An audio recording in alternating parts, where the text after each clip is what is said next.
Okay, here we are. Hopefully everybody had a nice holiday and didn't get a lot done on this car for the simple reason that we're waiting on parts.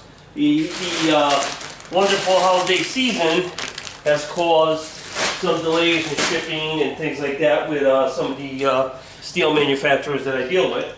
So basically, number one, it's hot in here. Let me get this shirt off. So what I started doing is I started mocking up well, I did the firewall already. I kind of fine-tuned it yesterday. I got my construction paper and started creating my transmission tunnel. So I have that all kind of like laid out. I just got to transfer it to steel, to sheet metal. That's what I'm waiting on. And this way I can cut it and start fitting it, finalize it, band it, and I should be good. Also, I filled in where I originally cut here on the coffin, and I made templates to fill in the corners, which you'll see as soon as I get that camera off. We'll take a look in here. So I came back and I finalized the welds for that spring on that side. And I'm just going to take a look at something here. Yep, we look good there. And everything looks good here. Alright. So, you know, we're looking good with all the welds. Everything is tacked. I did a few extra tacks just to strengthen it, because pretty soon I'm going to be pulling it all apart. And the back end here, when you move that, you're moving the whole car now. The panhard bar made a big, huge difference once it was all welded. And I just put a few turns on it just to bind it up a little. I think we got our pinion angles going to be good. And it's a short run. I mean, the drive shaft is only going to be maybe 2 foot long. You know, 3 at best. I don't even think it's going to be that long. But we'll be good there. I opened this up to give me more access to work. And also I wanted to make sure that I had enough room for the distributor. You know, where I put my marks, make sure my marks were going to work. And, you know, it's really looking good. I took off the little piece that was here. That was kind of stopping the seat from going back farther, which now we'll be able to go back another like 1.5 to 2 inches. And the only thing we're still waiting for is the 1 3/4 die so I could build my roll cage. So really that's all we're waiting on. So I'm just going to build that cage as soon as the stuff comes. I did a little concentration today on converting my JD squared tube bender to hydraulic, and we'll go over that also. I have that on the bench. I kind of cleaned up in here a little bit. None of the big stuff, but my bench and, you know, odds and ends, things like that, just so I can work a little more efficiently. Because in the wintertime, sorry for being off camera, but in the wintertime, basically, it's just too cold outside to do anything. I don't want to put anything out there. You know, we're in a nice controlled environment in here, and, you know, I don't want to start moving things in and out, opening doors, letting all the heat out, because that's when it starts to get expensive. One thing I was trying to get done today also, and I may still do it, or I'll just wait till next week, is I have the axles over there, and I wanted to put the bearings on there and get those all set, because then I can temporarily install them, at least one of them, so I could get a backspace measurement for my rim. Because I definitely want to put a big fat tire back here, but I got to see what my you know, my backspace is, which I think is going to be a pretty light backspace. I think it's going to be probably with the axle, probably 4.5 inches. That's pretty much the same as the Chevelle, so it's really not that bad. And that was it. I replaced some of the hardware, and I see one that I should replace, but I didn't.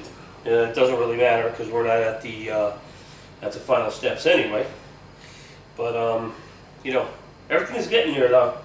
You know, we're definitely getting there. I got to work on mounting the casket to the frame. I got to come up with an idea for that, which I think I already did. And the only part, I think we're going to miss the fill-in blocks. Yeah, we're definitely going to miss the fill-in blocks. So I could just go ahead and mag drill it on each corner, and then just use a big washer or a flat bar straight across, just to kind of sandwich it in there. And again, depending on what I got for room here, maybe I will run a loop in here also, again, just for safety. Because if anything hits here, it's just going to fold like a piece of paper. I mean, it's 20 gauge steel is all it is. All right, let's get the camera off. Like I said, it's going to be a short video today. but I wanted to get something out there just so you can see what I've been up to. You know, hopefully everybody had a really good holiday. I know I did, but it was too short. Okay, like I tell you every week, I am not a cameraman. So the bulk of my work was just, you know, getting the paper in there, start creating my my mock-up tunnel. You can see that my firewall really has to come down a little more. So once I cut the final firewall, I'm going to make it just a little bit bigger so I could take up those gaps. And also where that cardboard is right there, that's a filler. That's a filler. You can see where I took the old metal and just stitched it right back into place. The reason you got the black welds is because this casket is coated with something, or it's galvanized. So I just did a couple of quick, you know, just spot welds just to get it in place, and it actually lined up good. I just didn't clean it up yet. Once I get everything in, everything lined up, and I'm happy with everything, then at that point I'll go ahead and I'll clean everything up real good and make a decision of, you know, what am I going to spray in here? You know, am I going to put rock guard in here? Am I going to put no matter what I put in here, I'm still going to put a carpet in here or a rubber mat, so it'll all be covered up and it'll look proper. But that was the bulk of my my work, and it took a little while. You know, the filling pieces there didn't take that long, maybe an hour for both, maybe a touch more. The firewall I actually did a few weeks ago, but I fine-tuned it in the corners, because the corners had to be basically, I had to sculpt it to the corners, and I used the tool, which I think I showed you, but I'll show you again. And then this was just, you know, just bulk paper that I bought, and you know, poster board, so it's a little stiff, but it's still, you know, enough to where I can move it around. So you know, our tunnel will be good, and then I'm going to use the roller to create the tunnel and kind of go from there. I kind of like those dents on each side, and I may do that, but if I do that, I'm going to have to lengthen the front. Yeah, I'm going to have to add some inches to the front of the steel, because once you start caving it in there and you know, banging it in, you're going to start losing metal. So if it's longer, once you're done, you still got some you know, some fine tuning you could do. If I do it where it is right now, and I start making these dents, then at that point you're going to end up too short of a piece, and it's gonna be like who did it and ran. But anyway, let's walk over here. And I did my conversion. I don't have it mounted yet, but this is my JD Squared Model 3, and I got the Swag Off-Road kit, which went in pretty easy. To be honest with you, the instructions, they suck, but the looking at the picture tells you all you need to know. If you're mechanical, you look at the picture and it goes together in no time. Probably about a half hour, and I had it all together. The hardest thing was pulling on this spring in order to, this is your return, so this way when you release this, it'll suck it back in, which is this is, I believe, like a new design. It's like the third design they have, but it's excellent. It holds the Harbor Freight piston, which is, I believe, the only piston that this kit can use. I believe they have their own piston too, if I'm not mistaken. But this piston was like 140 bucks or less delivered to my door. I forget what I paid for the kit, maybe $400. So at this point, I have a hydraulic setup. And what I'm trying to do now is I'm trying to see if I can actually create a mandrel for when I'm doing the thinner exhaust tubing. It would be nice to be able to mandrel bend. I mean, it may be just a shot in hell that it works, but I'm going to put together a mandrel, and we'll see what happens with that. And I got to use a certain plastic, a certain resin type plastic, in order to create the mandrel. And I'm still kind of like in the design stage with that. And you know, I watched a few YouTube videos of different people and asked some questions of how they did it. I haven't really gotten any answers yet, but I'm sure they'll answer. It's the holidays, so I'm sure everybody's busy. So yeah, that's my JD Squared Model 3, which I've owned for a long time. It's been a very good tool. Highly recommend JD Squared. And again, I pay for everything here. No one's giving me anything, but it would be cool if one day I could do some reviews on some tools. because they would be honest reviews. If they're great, I'll tell you they're great. If they're garbage, I'll tell you they're garbage. And that's about it. And here's my new chuck. Here's my new chuck for my polishing the tube idea. So that's pretty much ready to go. I just got to mount that maybe on my welding table because the holes are already there, and I think they may line up, or I'll create some type of bracketry to make it line up. And that's for the other end, so it's got a place to sit and spin. And and then we could just go back and forth with the polisher, and we should get pretty good results for just a minimal effort.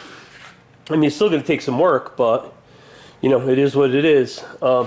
This is the piston ram, whatever you want to call it, that I used for the JD squared conversion. And is there a part number on here? There should be. There always is. Hang on. There's a part number right there. That's the part number. It was fairly inexpensive, and I chose to have it shipped to my door, even though we have a Harbor Freight right over the line in New York State, in Westchester. I just, I didn't have the time, so I just had it shipped down to me. It was like $8. I think I would have paid more in gas to get there and pick it up and come back than just to have it shipped.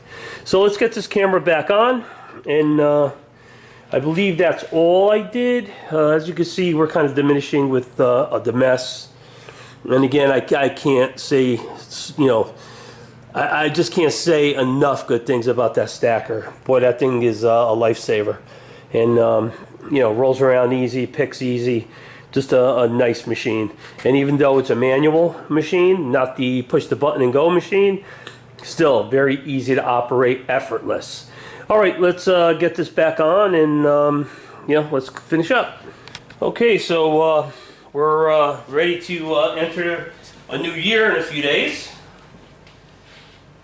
And this year I'm going to try really hard to get, not all my projects, I think that would be impossible, but I'm going to try to get as many of my projects done as I can. And eventually, when we're done with the car stuff, we're going to go to the back building and we're going to do some motorcycle stuff. I have a lot of bike projects. I have a lot of finished projects too that I finished through the years that just sit back there. I don't really ride anymore because I don't feel our city is safe. People don't understand hand controls and some of my old bikes that don't have signal lights. So I had a close call many years ago, and I just decided I'm not going to ride in this area anymore. It's just unsafe. But I don't want to give my bikes up. I don't want to sell them. But quick around the block is okay. But other than that, I don't want to really ride throughout this town. It's very dangerous, and unfortunately, I've lost a lot of friends to bike accidents, and I don't want to be one of those casualties. So, even with the cars, I don't really do a lot of driving with my cars because it's very congested here, and again, it's just unsafe. So a quick around the block, early in the day when nobody's really around on a weekend, around the block, just put a smile on my face, put it back in the garage. It's safe, I'm safe, and that's all that matters.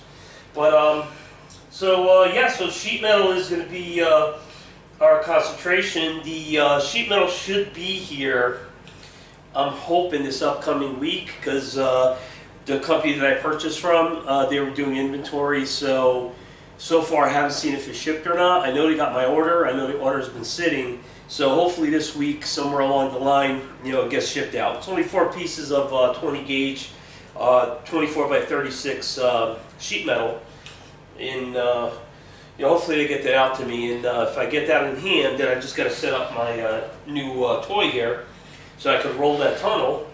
And this is just a flat cut, so we're going to need to just get our lines really close, and this way I can get this in here.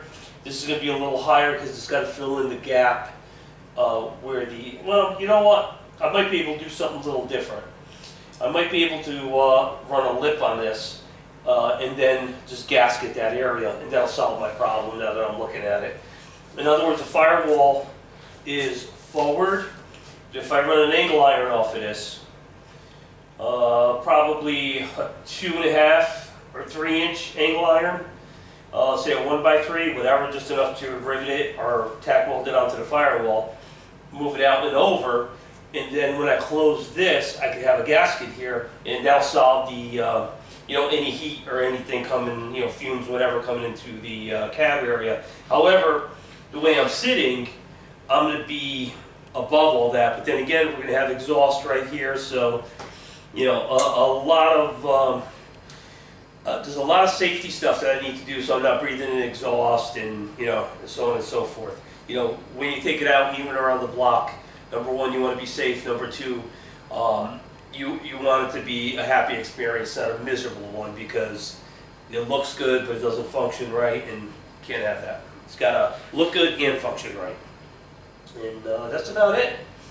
So, yeah, once we get this, the cab and the engine bay area separated, we'll do the gasket idea. I think we're going to be in good shape. And right now, this is not really reattached. I just laid it here in the mounting holes, and I got a piece of cardboard back there so I don't scratch it, and it's up against the stacker just to, because I don't want to take it back off. I just figured, let me open it, I'll put it against the stacker, good enough, gives me enough room to work. The next critical thing is, how am I going to keep this firewall steady here? I can't really weld to the gasket. I could probably, where the handles are, I don't know, you can't see them from there, but where the carrying handles are, they're mounted and the nut is right here. I might be able to make a bracket from here to the back of the firewall on both sides. At the bottom, I could put an L bracket at the bottom and just join the firewall to the floor, which we got to do anyway. And also the tranny tunnel will actually hold it in place too. But we do want to finalize, and I'm definitely going to have to run a bead of some type of caulk there. I don't know if it's going to be body sealer or, yeah, I guess body sealer would be more than enough, because it's pliable enough to where it moves, gets hot, whatever, and it won't, you know, it won't pull apart. And we'll keep an eye on that once we do it, but I'm pretty sure that'll work. And I think that's about it. So I showed you my little machine I put together. We didn't do really a lot of crazy stuff because between the holiday and everything else, and I was still working in between all that, so you know, I really couldn't get in here. And also shortage of parts. I don't have my sheet metal, or I at least would have most likely had all the sheet metal, you know, at least placed, maybe not welded, but at least placed in the spot here. So I think that's about it. So I guess we'll see you next week. Have a happy new year. It's right around the corner. Hope everything goes well for you. Hope everything has gone well for you. And I guess at this point, we'll see you next year. Is my head in there? Yeah. I don't have my monitor, so I can't tell if I'm in the camera or not.